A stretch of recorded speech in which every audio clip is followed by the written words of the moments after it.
Buenos días, esta clase corresponde a la materia Terapia Ocupacional en el Desarrollo, a la unidad temática 1, que es Terapia Ocupacional con Personas Mayores. Agradezco a la doctora Sara Yajnuk, que diseñó el contenido médico de esta clase.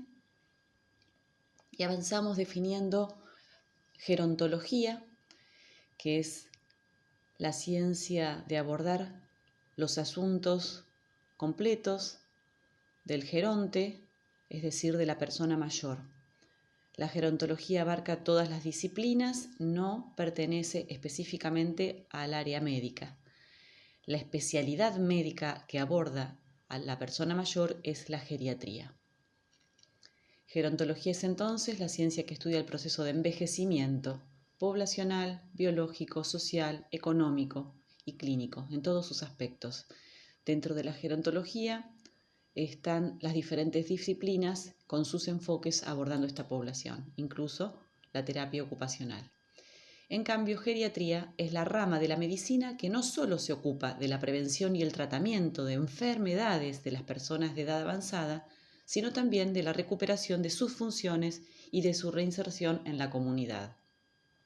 Otro concepto tradicional es la gerontocomia, que es el arte de cuidar a los ancianos, a las personas mayores.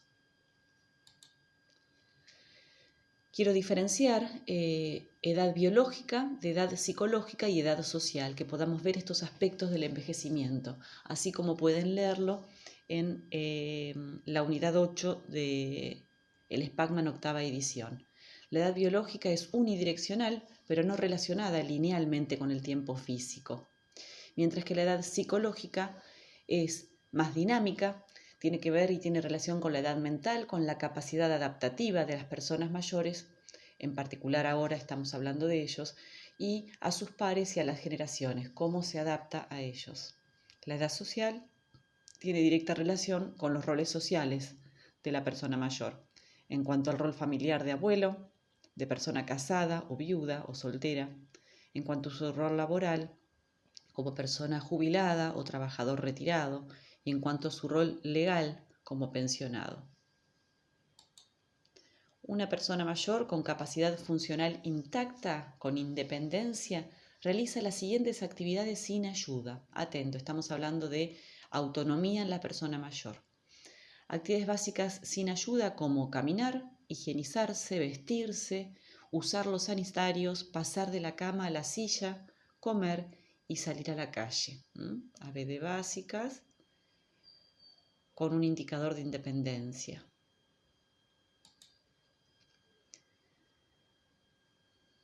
La persona mayor con capacidad funcional intacta realiza estas más, también sin ayuda, lo que tiene que ver con ABD instrumentales y manejo del hogar, así como hacer compras, realizar tareas domésticas y manejar el dinero, necesarias para poder vivir solo.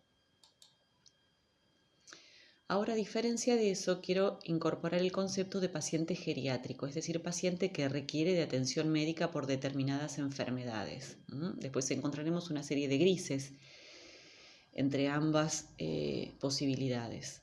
El paciente geriátrico es mayor a 65 años, presenta pluripatologías, tiene una tendencia a la cronicidad o a la incapacidad de esas patologías, y hay condicionantes mentales o sociales que lo pueden predisponer a estas enfermedades. Hay una mayor necesidad de posible rehabilitación. ¿A qué se llama anciano frágil o de alto riesgo? No intacto, no que le sea suficiente la atención médica, sino en riesgo. Es una persona mayor que vive sola, que recientemente pudo haber cambiado de domicilio, a una persona con viudez reciente, una persona que tiene afecciones crónicas que condicionan la incapacidad funcional, que puede tener polimedicación, que puede presentar deterioro cognitivo, dificultad para desarrollar las actividades de la vida diaria, que tenga una edad mayor a 80, que tenga atención domiciliaria, médica o de enfermería o una situación económica precaria o depresión. Digamos que uno o más de estos indicadores, que hasta pueden ser todos, van poniendo en situación de riesgo a la persona mayor. ¿Cuáles son los principios de las Naciones Unidas a favor de las personas de edad? La persona mayor merece y debe recibir la ayuda suficiente para lograr independencia, participación, atención, autorrealización y dignidad. 5 principios que deben estar presentes en la vida de la persona mayor, es decir, de cada uno de nosotros cuando lleguemos a esa etapa de la vida. Voy a mencionar ahora los gigantes de la geriatría. Aquí, así se llaman los grandes problemas, los grandes monstruos, ¿no? Las grandes preocupaciones que cuando aparecen en el adulto mayor deben ser abordadas rápidamente, interdisciplinariamente, tratando de reducirlas porque sus consecuencias pueden ser peores. Y son muy molestas, a veces incapacitantes, a veces difíciles de sobrellevar para la persona mayor. La primera es la incontinencia urinaria. Emocionalmente suele ser difícil aceptarla, tanto para hombres como para mujeres. Esta vergüenza cultural, social, si de pronto se les escapa, y qué equipamiento utilizar para poder seguir llevando una actividad independiente, qué tipo de apósitos, cuándo aceptarlos, la negación, la vergüenza, esconder, todos esos comportamientos aparecen en torno a esto.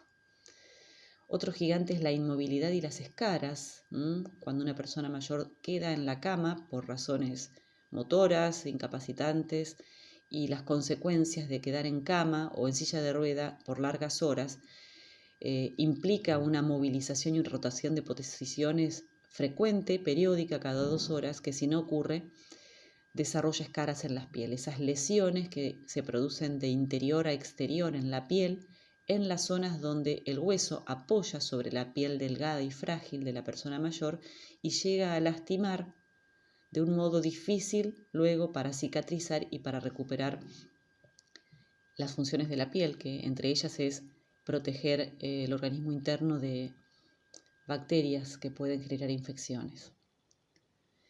Otro gigante es la inestabilidad y las caídas. Es llamativo, importantísimo, cómo las pérdidas de estabilidad pueden producir una caída, y la caída con la hospitalización consecuente genera gastos, genera pérdidas de otras funciones, incluso emocionales, hasta quizás no recuperar la marcha.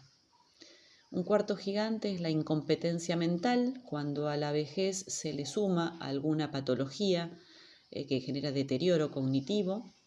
Eso inevitablemente reduce pérdidas en la funcionalidad, en la posibilidad de resolver problemas cotidianos para la independencia. Va perdiendo competencia para desenvolverse.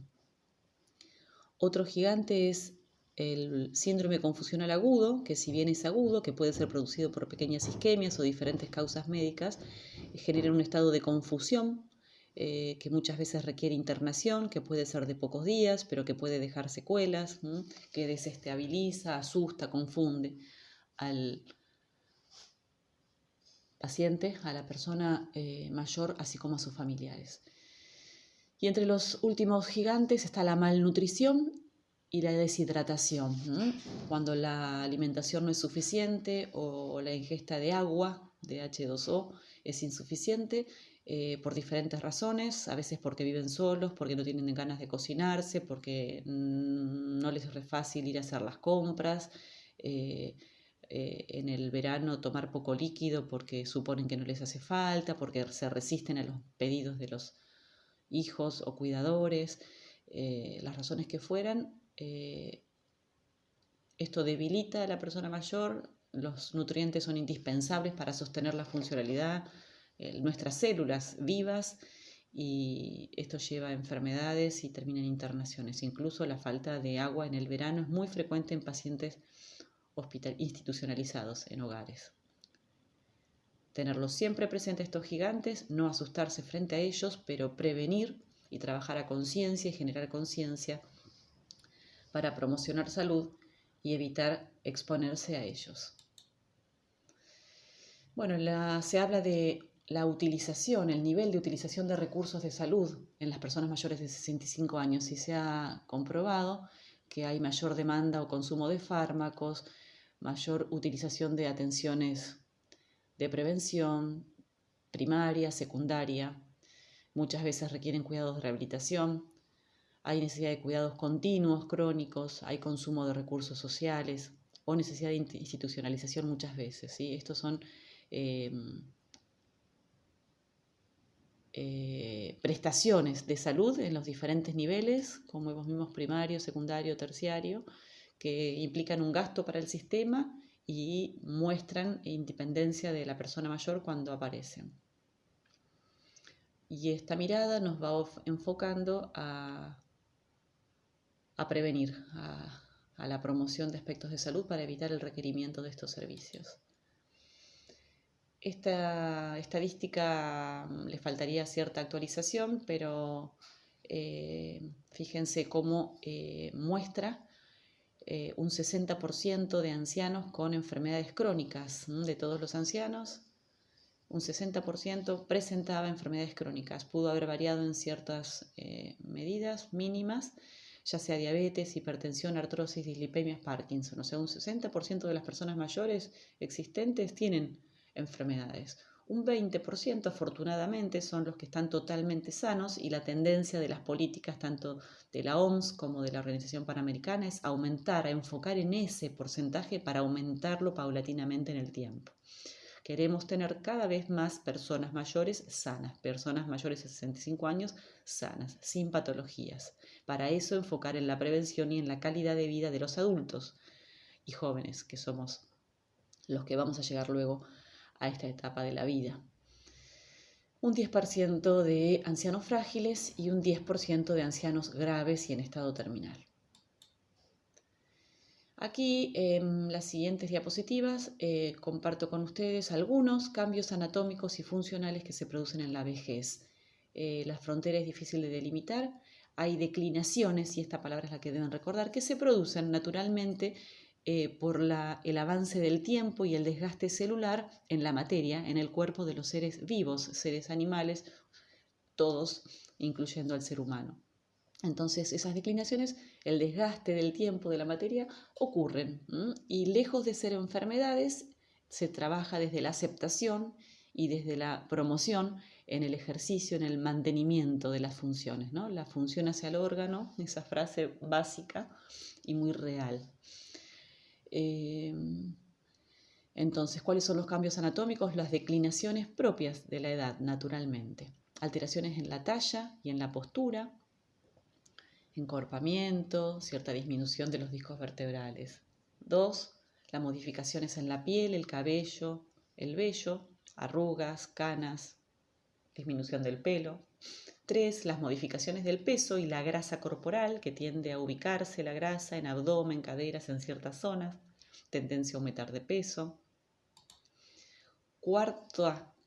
Cambio propio de la vejez, la modificación en los músculos. Hay cierta reducción de tamaño, pérdida de tono, flacidez.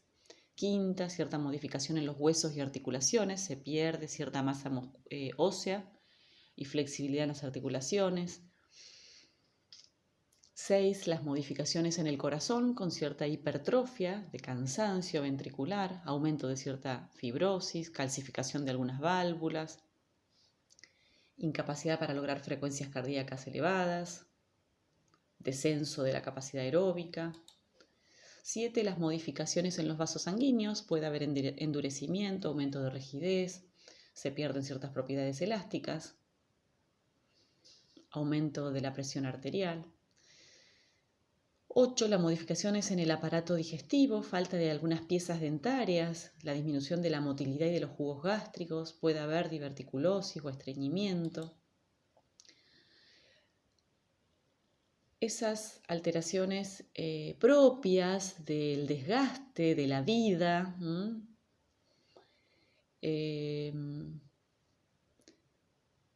van afectando en el estado nutricional del anciano. Entonces, en cuanto a la composición corporal, por los nutrientes y el metabolismo de los nutrientes que puede llevar a cabo el organismo de la persona con los años sucesivos, aparece la disminución de la masa celular activa, disminución del agua corporal, de la masa muscular, de la masa ósea, puede haber aumento del tejido graso y hay cambios fisiológicos como la disminución de los sentidos, en la boca, deterioro de dentadura, disminución de la saliva, pérdida de papilas gustativas.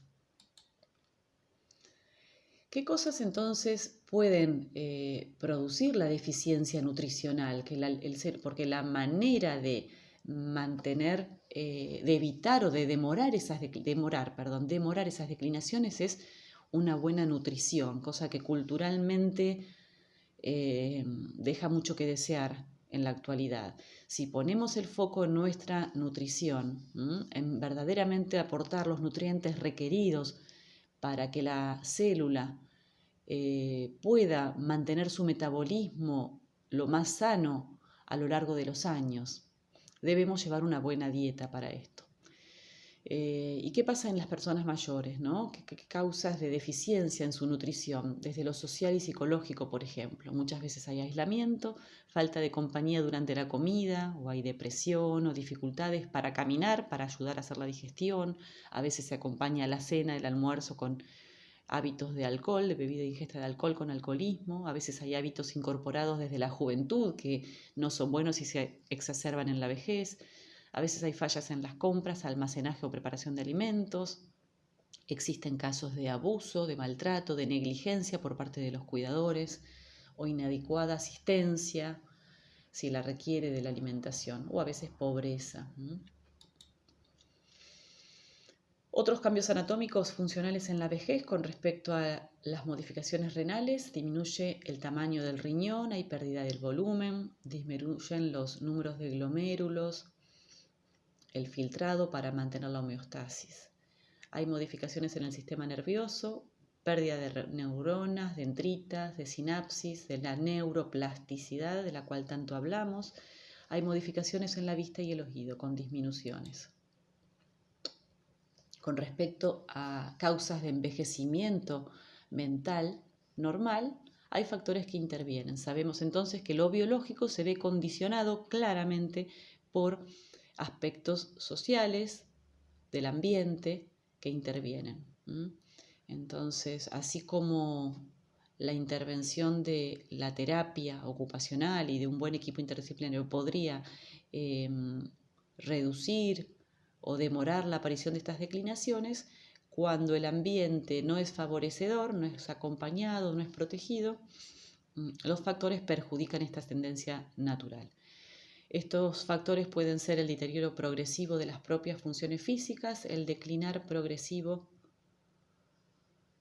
de las facultades mentales, la transformación del medio familiar y de la propia vida y las reacciones del sujeto ante estos diversos factores.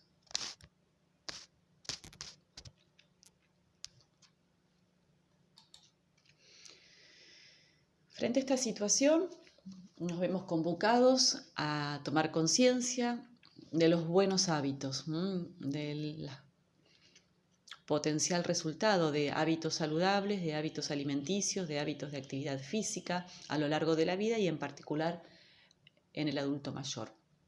Pero quiero detenerme unos segundos más en ciertos hábitos negativos en la conciencia, en la forma de pensar, lo que incluye a los mitos y a los prejuicios. Traemos los seres humanos muchas veces mitos, prejuicios, que son creencias erróneas, pero incorporadas a través de los años, como supuestos, se dan por obvios, como un sentido común que nunca fue cuestionado y que es equivocado.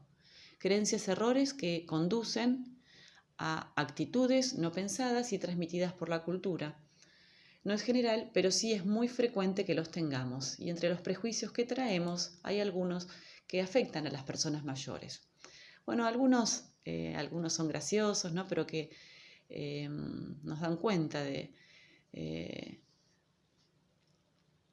aspectos sociales, ¿no? Las nenas con las muñecas, los varones con el rifle, las mujeres no deben quedarse planchando, los varones no deben llorar, esto tiene que ver con la cultura.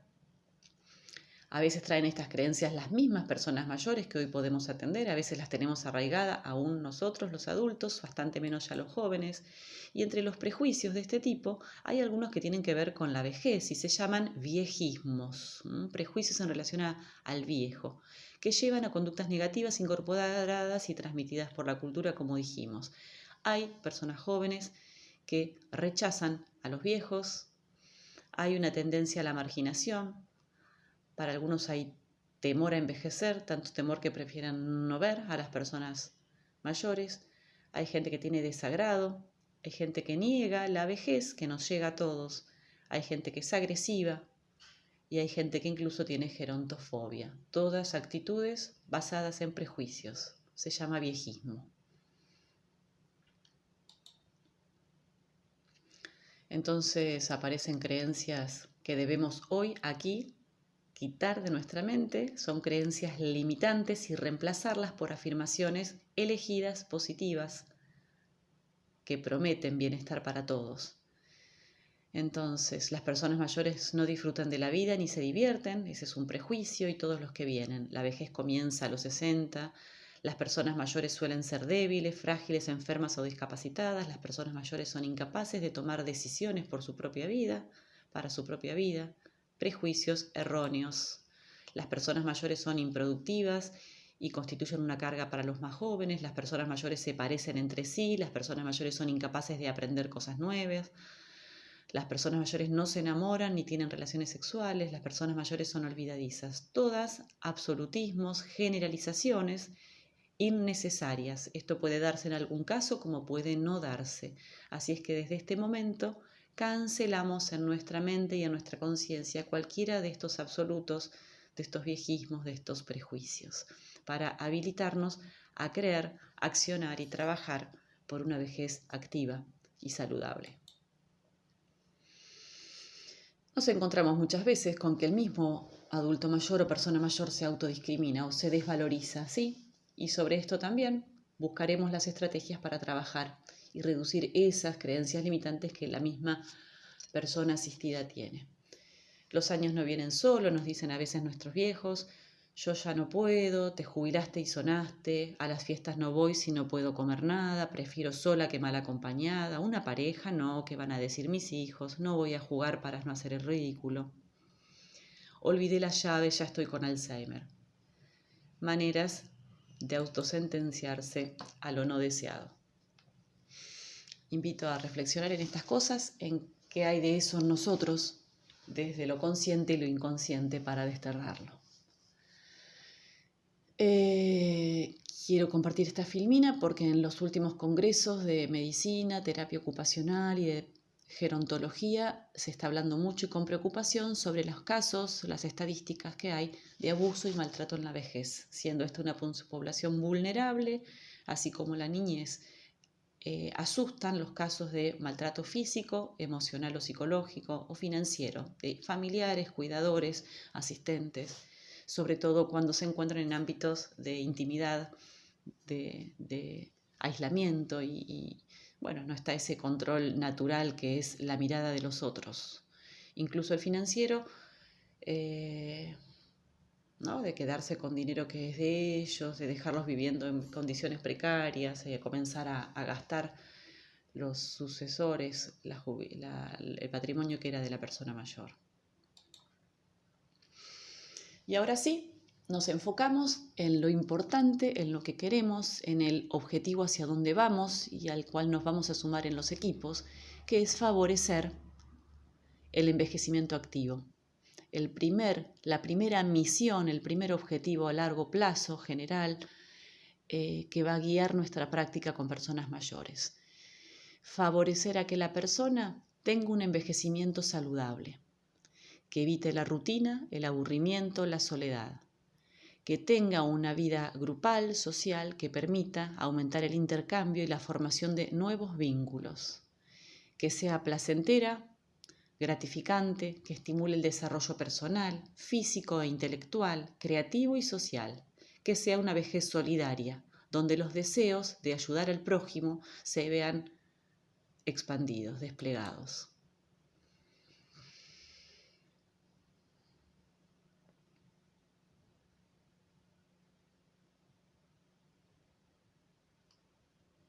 Vuelvo unos segundos a esta mirada, a sentarla, a razonarla, y vendrá después el momento de desplegarla en objetivos de tratamiento y en actividades terapéuticas a proponer por nuestros pacientes, a nuestros pacientes. Hablábamos hoy de los gigantes. Un gigante que siempre tenemos que tener ahí a un costado, controlado, es el de las caídas, ¿no? Por pérdida de equilibrio. ¿Qué ocurre si esto le pasa a uno de nuestras personas mayores, ya sea que los atendamos en consultorio, en domicilio o muy frecuentemente en instituciones? Tomar conciencia de las consecuencias atroces nos compromete a trabajar en la prevención de las caídas. Las caídas generan un aumento, hay aumento de frecuencia de caídas en los ancianos, son causa de lesiones, incapacidad y muerte. La mayor parte de las caídas se silencian, se esconden, ellos mismos las minimizan para que sus familiares jóvenes no los reten o por vergüenza. El 30% de los más de 65 años se caen una vez al año y el 50% de ellos se vuelven a caer. Miren este porcentaje. Las mujeres se caen más que los hombres. A mayor edad, mayor incidencia de caídas.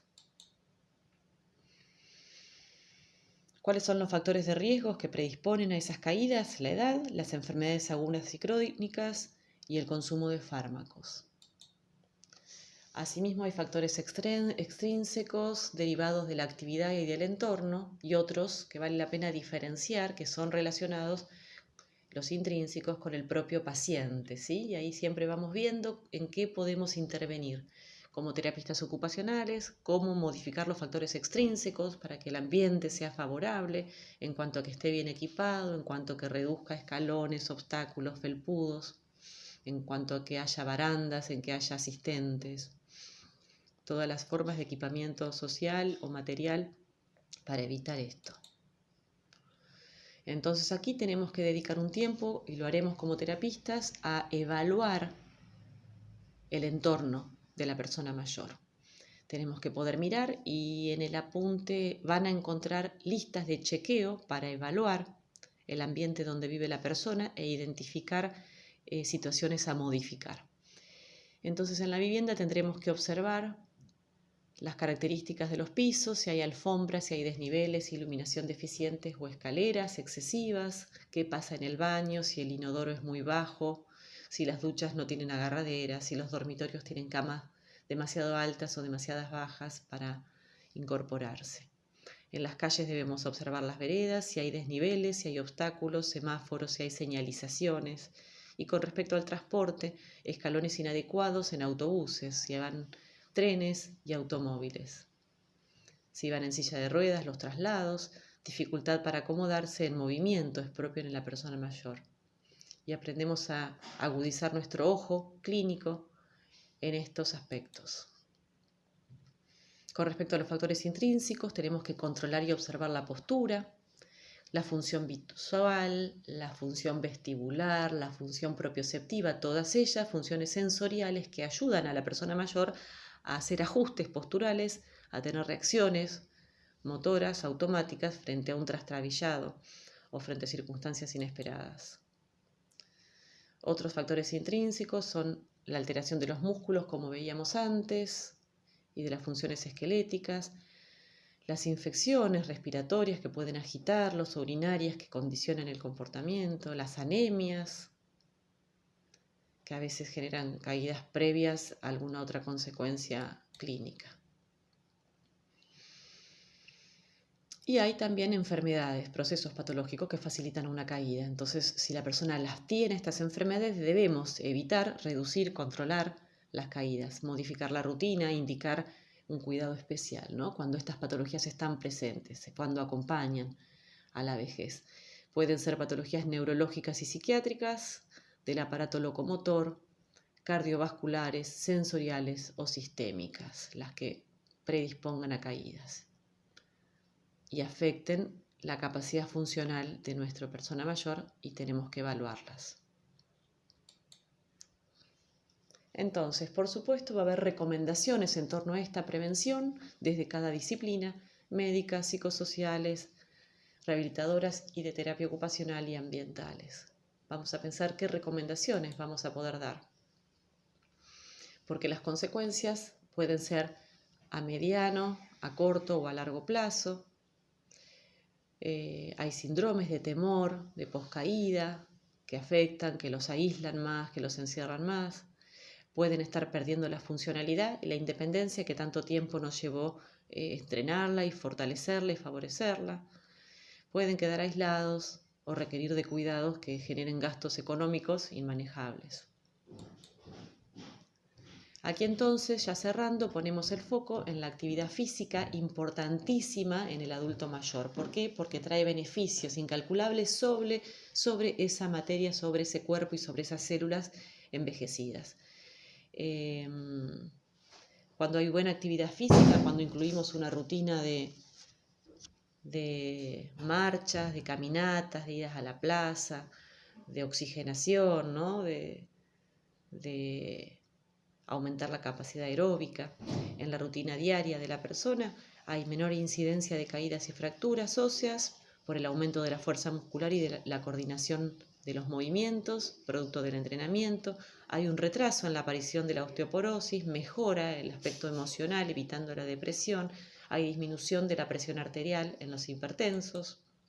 Otros beneficios: la pérdida de peso por aumento del gasto calórico, mejora el sueño, induce a la sensación de bienestar, y esto es muy importante, aumenta la capacidad de desarrollar tareas cotidianas y laborales, aumenta la autoestima, favorece la capacidad funcional de estas personas. Así entonces, hay maneras de considerar la vejez y la muerte. Estas últimas reflexiones: puede existir desde lo emocional, aceptación y proyección, ya sea una mirada pesimista o optimista. El pesimismo tiene que ver con decir los tiempos buenos eran los de antes, envejecer es ir muriendo, con una actitud de amargura, encierro, incapacidad de relacionarse, abandono, y algunos llegan incluso al suicidio. En cambio, la verdadera mirada, que suele lograrse elaborando los duelos del pasado, siendo acompañado por las otras generaciones, tiene que ver con la personalidad y con el ambiente, con cómo vivimos. Decimos que envejecemos como hemos vivido. ¿Cuál es la actitud optimista deseable de lograr? Pensar en que la muerte es parte de la vida y puede ocurrir en cualquier momento, que es inexorable e intransferible y nos tocará a todos. Hasta que eso no ocurra, apostar a la vida, ser activos, tener proyectos, no ser rutinarios, asumir las limitaciones, elaborar las pérdidas, vislumbrar las ganancias de la experiencia y contar con la resiliencia, esa capacidad para afrontar las adversidades y salir ganador, fortalecido. Saben que la muerte es una posibilidad, pero no viven pensando en ella.